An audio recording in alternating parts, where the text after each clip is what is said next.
করে করে 3খানা বছর পেরিয়ে গেল।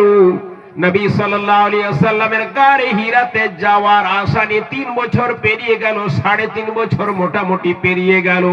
হঠাৎ গারে হিরাতে নবী আমার রয়েছেন, জিব্রাইল এসে উপস্থিত হয়ে গেলেন, এসে বলছেন ইকরা মুহাম্মদ পড়ো। প্রথম নবী হচ্ছেন গারে হিরাতে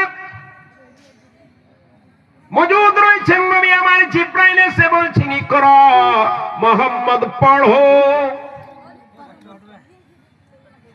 ইমাম বুখারী রাহমাতুল্লাহ আলাইহি হাদিসটা নকল করছেন, নবী আমার বলছেন মা আনা বেকারি, আমি পড়াশোনা জানি না, আমি পড়াশোনা করে আসিনি, আমি পড়াশোনা জানি না।